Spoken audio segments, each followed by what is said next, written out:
There is a generation of people who grew up differently. Not worse, not better, just different.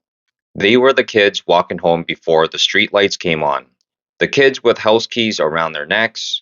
The kids made cereal for dinner while their parents worked late shifts trying to survive.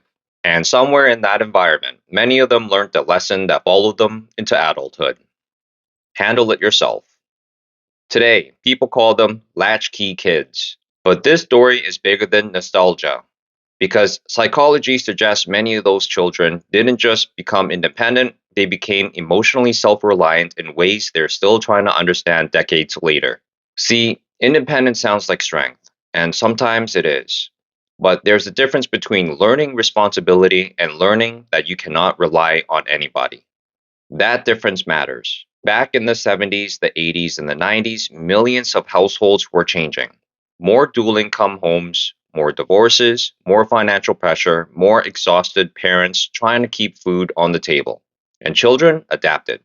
Some learned how to cook simple meals before they learned algebra. Some watched younger siblings. Some became translators for immigrant parents. Some became emotional support systems for adults who were barely holding themselves together. Nobody sat them down and said, don't need anything from anyone.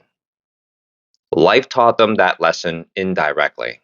And children are incredibly good at adapting to emotional environments.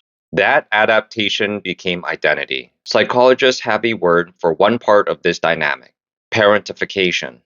That's when a child takes on emotional or adult responsibility too early. Sometimes it looks obvious: a child raising younger siblings, managing household problems, acting like the responsible adult in the home. Other times, it's quieter. The child who never asks for help, the child who learns not to cry, the child who becomes easy because everyone else already seems overwhelmed. People praise those kids. They're mature for their age, so responsible, so independent.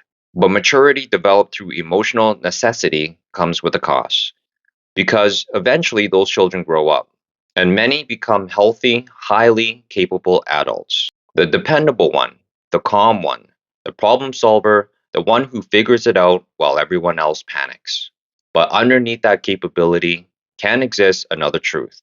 Some of them never learn how to safely receive support, not because they're weak, but because self reliance became survival, and survival patterns don't disappear automatically once life improves. That's why some adults struggle with intimacy, even while deeply loving people. Someone offers help, and their first instinct response becomes, I got it. Even when they're drowning, someone asks what's wrong, and their first response becomes, I'm fine. Even when they are exhausted, not because they want distance, but because vulnerability once felt dangerous, inconvenient, and burdensome. And for many people, competence became armor, and armor protects you, while also making it harder for anyone to reach you. Now, here's the important part: that does not mean independent is a bad thing. Far from it. Many people from that generation develop incredible resilience. They learn adaptability, discipline, problem solving, emotional endurance, and grit. The ability to keep moving forward under pressure is real strength. But strength becomes incomplete when a person can survive everything, yet still struggle to lean on others. That's the hidden side of hyper independence. And here is where the cycle repeats itself. Adults who grew up handling everything alone often unintentionally teach the same emotional habits to their own children, not through cruelty, through modeling. Children watch everything. There's an old saying that children do not learn by what you try to teach them. They learn by watching how you do it and exactly how you do it, and they simply replicate it. They notice the parents who never ask for help, never rests, never opens up, never lets anyone carry part of that weight. And without realizing it, they inherit the same emotional blueprint.